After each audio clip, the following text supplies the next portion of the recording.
Universal Religion, Chapter 2, by Khoji. Things divine are beyond the comprehension or grasp of our limited intelligence. They can only be perceived or realized by the insight of the soul, called intuition or the third eye.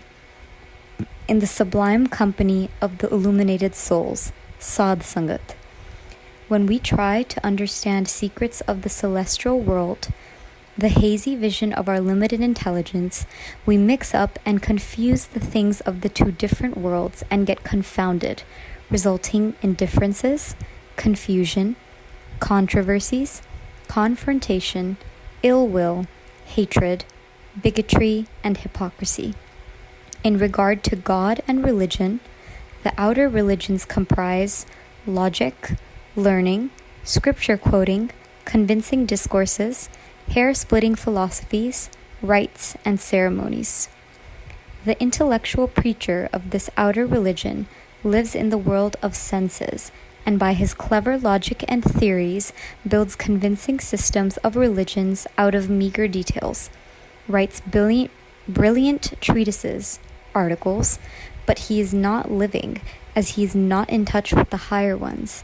He knows them not, nor has he the eye of faith to see the real divine realm of bliss, joy, peace, love, and glory.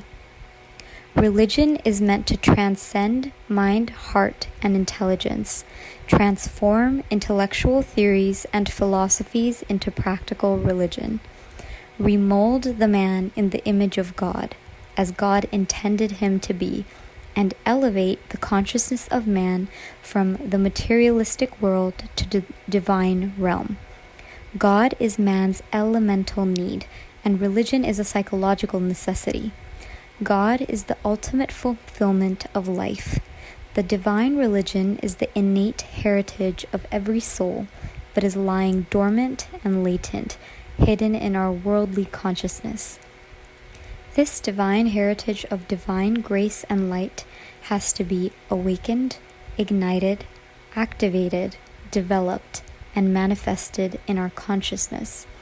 Man's profound intelligence has been able to develop the materialistic science to unlimited horizons of the cosmos, but is incapable to comprehend and grasp the science of the soul.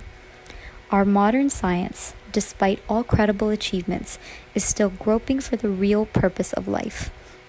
Our intellectual gymnastics and earnest reasonings to prove one very abstract point or its opposite exude an air of unreality. Such mind-boggling logical exploits may be the professional philosopher's excursion, but definitely the common man's despair. This spiritual science of the soul can only be realized and experienced through inner intuition or the innate divine intelligence of the soul.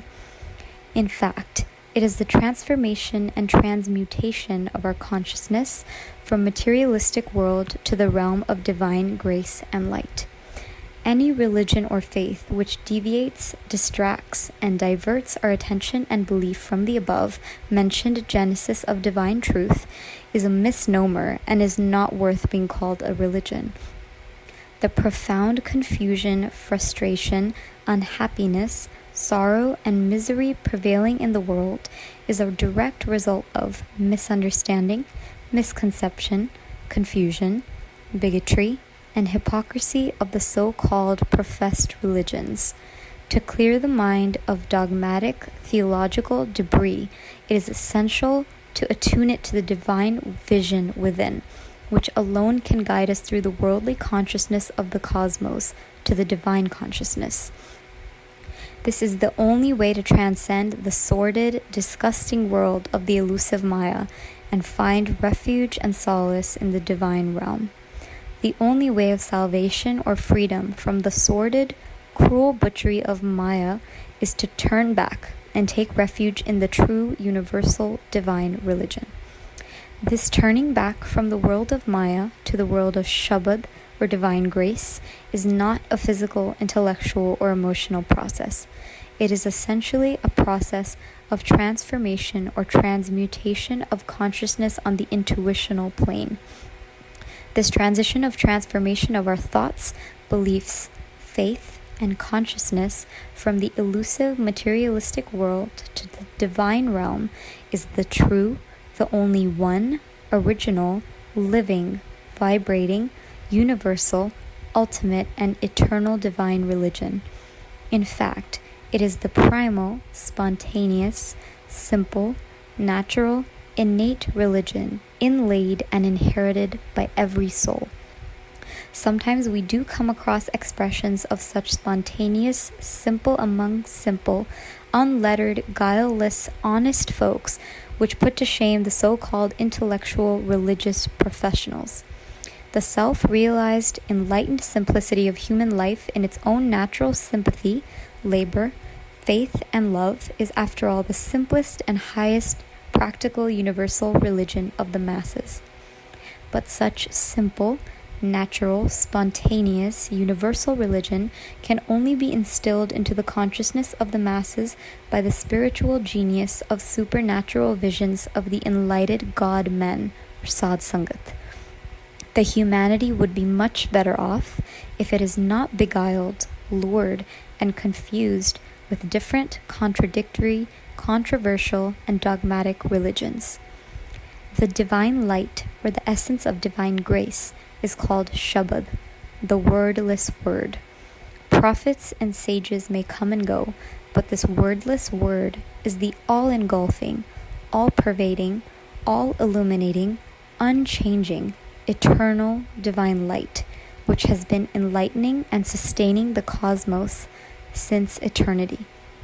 The same Shabad was in the beginning, during the ages, and pervades through the whole cosmos. All the gurus, prophets, and sages were illuminated and possessed of the same Shabad. We may give different names to this Shabad in various languages, but the essence of this wordless word is the same divine grace and light. Therefore, this wordless word, or Shabad, is the true, vibrating, living, all-illuminating, all-engulfing, all-powerful, and eternal Guru of the universe. To realize, partake, experience, enjoy, emanate, spread, and glorify the divine blessings of joy, bliss, and love is the only true, basic, original, ultimate, and eternal universal divine religion. Consciousness of this divine truth, or Nam, is the core or quintessence in the cosmos around which all major religions revolve.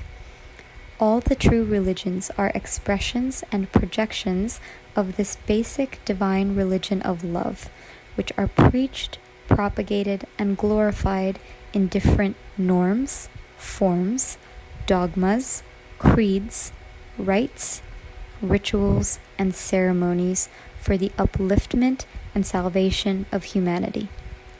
This inner transition of transformation of consciousness from Maya to the divine realm of joy, peace, bliss, love, and grace is the true, practical, universal divine religion.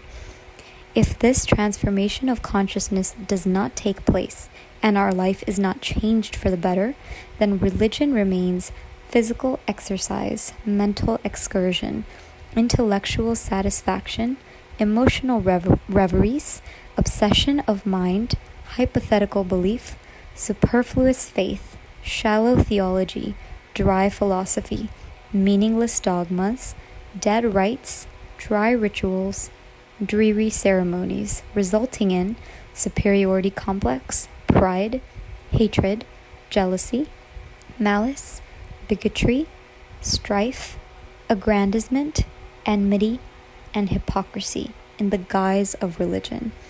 Every religion proclaims the cardinal principles of truth, righteousness, and love based on the fatherhood of God and brotherhood of men.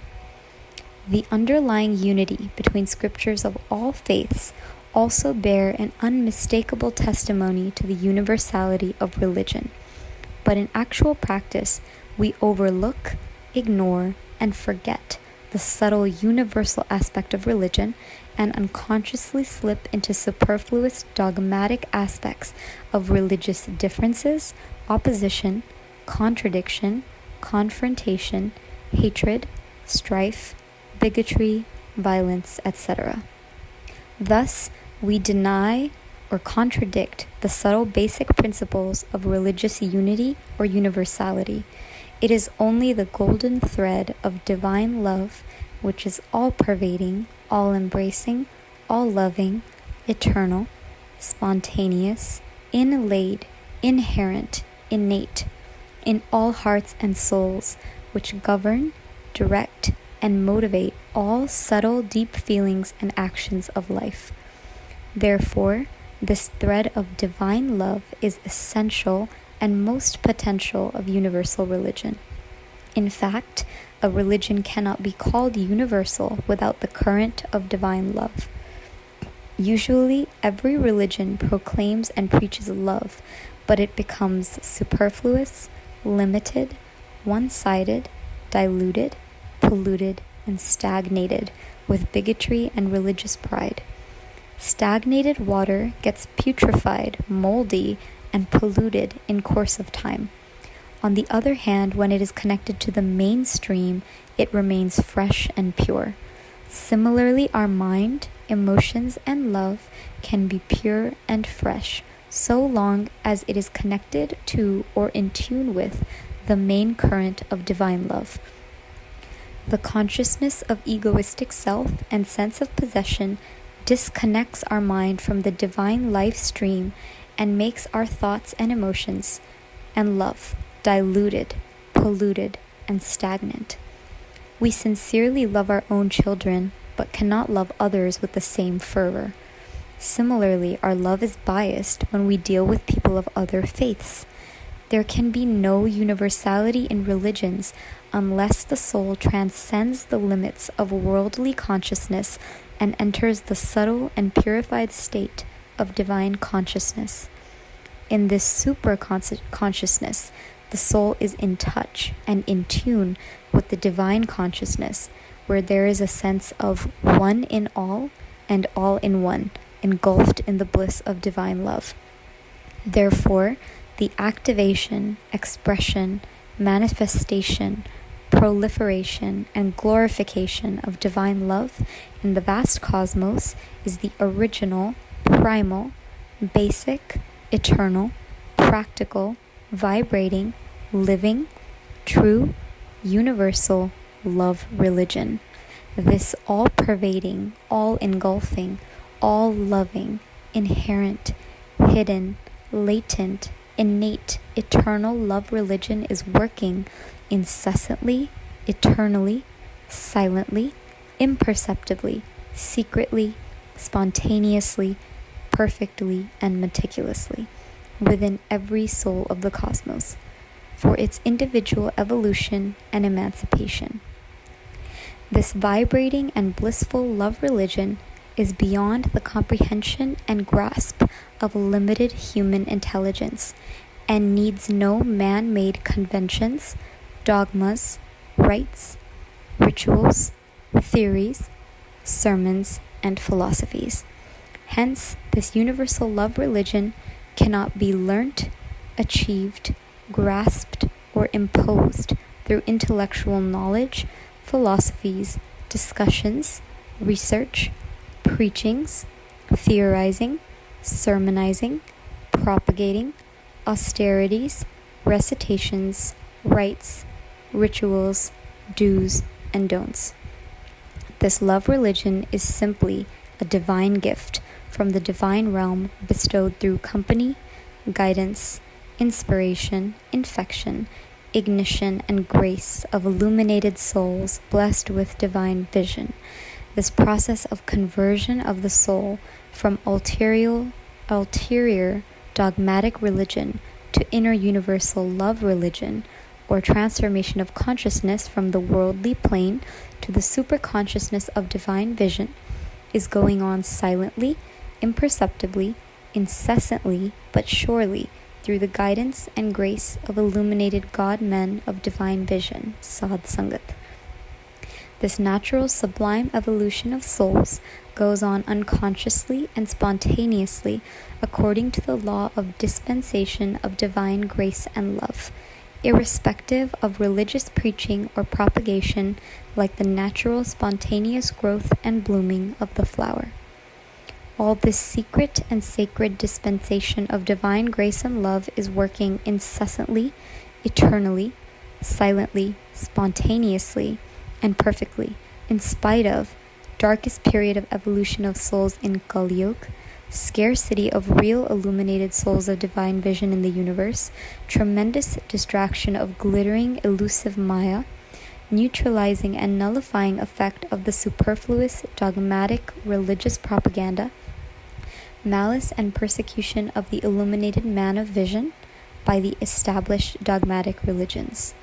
Flower emanates and spreads fragrance, beauty, colors, tenderness, kindness, and magnanimity to everyone, unconsciously, spontaneously, and effortlessly, without any condition, distinction, prejudice, and pride. This process of accumulating, condensing, preserving, emanating, and spreading the fragrance and beauty of the flower is the true, natural, spontaneous, inlaid, inherent religion of the flower. Similarly, the divine gift of love, inlaid and inherent in every soul, is the fundamental, true, universal religion of man. This love religion is the expression, projection, and dispensation of divine grace, divine bliss, divine joy, divine light, divine love, divine compassion, divine kindness, and divine kinship through human heart and soul. With our little false egocentric consciousness, we have blocked the incessant flow of divine love into our mind and thereby deprived ourselves of all the divine blessings of love religion. As and when we become conscious of our divine heritage through inward deep meditation, and in sublime company of awakened and illuminated souls, we partake and enjoy the divine blessings, and we shall thereby express and emanate the glory of divine love. Thus, the spiritual aspirant is wholly purified and engulfed by the divine grace and light of his presence, so that no trace of desire, selfishness, greed, passion, complaints, resentment, indignation, malice, discord, prejudice, jealousy, anger, enmity, revenge, and other base thoughts are left in his consciousness. Thus, divine love becomes all-knowing, all-embracing, all-engulfing, all-pervading, all-powerful, all-absorbing, all-intoxicating, and the essence of all religions. Therefore, the aspirant overgrows all conventional religions and soars in the infinite skies of the divine realm. His only true, eternal, universal, living religion is to live in love, move in love, breathe in love, sleep in love, swim in love, soar in love, eat love, drink love, wear love, think love, speak love, dream love, get lost in an ecstasy of love, become an embodiment of love or love personified. He becomes a love rose of the divine garden, unconsciously emanating the divine attributes of beauty, fragrance, sunshine, tenderness, kindness, sweetness, forgiveness, compassion, magnanimity, peace, joy, bliss, grace, love, and thereby expressing, exalting, glorifying, and propagating the glory of the Lord, and sharing with others the divine joy, bliss, grace, and love. The general public is not interested or superficially interested in religion. Even so, they adopt religion for their material gains or mental and emotional satisfaction. Some of them do follow religion seriously for their own salvation from Satan or mukti. Even the so-called religious preachers are ignorant of, or conveniently indifferent to, the esoteric spiritual religion of the soul. although they preach, propagate, and exhort about spiritual matters through quotations from scriptures, they themselves have little or no interest, faith, or conviction about the spiritual religion of the soul, divine grace and light, or Nam.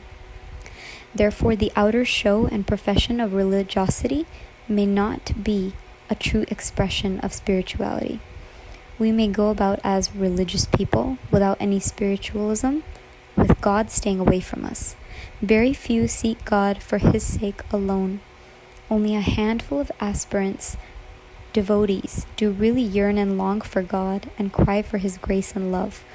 Both the outer dogmatic and inner spiritual aspects of religions are supposed to be complementary and supplementary to each other, and a source of inspiration and drive for the aspiring soul. But the ignorance or misconceptions of either or both aspects of religions makes them look like different, opposite, contradictory, confrontative, and antithetic of each other. The outer dogmatic aspects of religions have already been discussed, described, explained, and dilated into hair-splitting details in the various scriptures and by their preachers, in spite of which there is so much misunderstanding, misconception, confusion, controversies, confrontation, bigotry, and hypocrisy amongst their followers. If there can be so much confusion and misconception about the outer aspects of religions, which are amenable to our intellectual research and analysis, then the ignorance and misconceptions of the spiritual aspects of religion is imperative and natural, since it is beyond the grasp of our intelligence.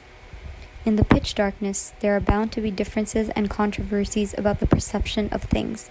When the light is put on, we get the correct perception of everything, and all confusion and controversies are solved. The intellectual has therefore no authenticity of the divine vision, and whatever he preaches is vague logic, clever theories, empty ethics, dry philosophy, hypothetic faith, superficial convictions, superstitious belief, and dead religion. These religious preachers live in darkness of ignorance without the inner intuitional light.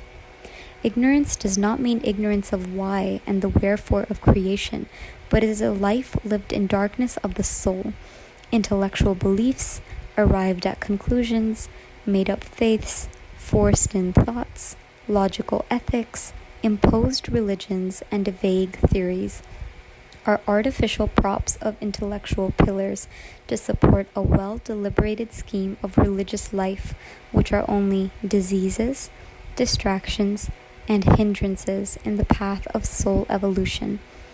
The scholars, intellectuals, and religious preachers, so-called saints and self-proclaimed gurus, misinterpret divine nectar of life, or Nam, for mere intellectual gargling, so to say, while the blessed ones sip and drink the nectar and live the intoxicated life of divine bliss, joy, peace, and love, and bask in the cozy sunshine of divine presence.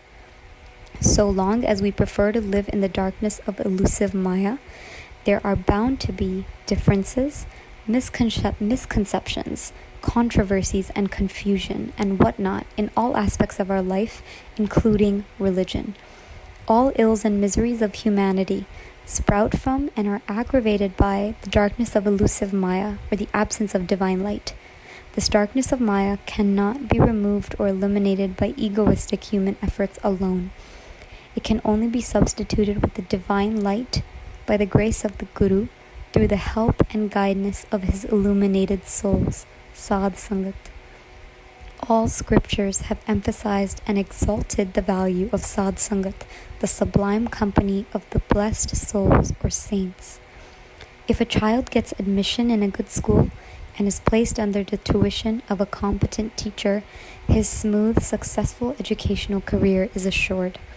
Similarly, if a student of the science of soul finds place at the feet of illuminated blessed souls or Sadh Sangat, his spiritual advancement and development is assured. Therefore, the most important and crucial point for the aspirant or bhagat is to seek the company of awakened and illuminated souls, the Sadh Sangat, who have been blessed with the divine grace and light, Nam. The problem of spiritual life is that of finding truly illuminated souls or sadh sangat. Having found a true guru, all we have to do is to surrender ourselves completely and unconditionally to him and walk the way of implicit obedience.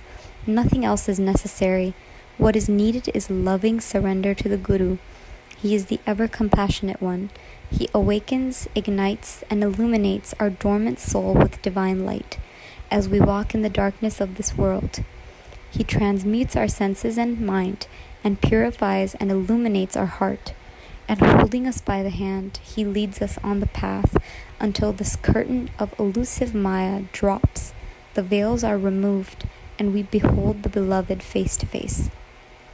In the past, sages, gurus, and prophets have been teaching the technique of turning inwards to inspire, motivate, and redirect our consciousness back to our divine home in our souls by putting us in direct contact with the wordless word, the Shabad, the ultimate divine essence. But we have conveniently ignored and forgotten these invaluable divine instructions to our own detriment and peril. Even now, the technique of turning inward or transformation of consciousness may be learned and achieved with the company, guidance, inspiration, infection, ignition, grace of inspired, awakened, illuminated, and blessed souls of saints. Sadh Sangat. To be blessed with the company of sublime Sadh Sangat is a rare privilege.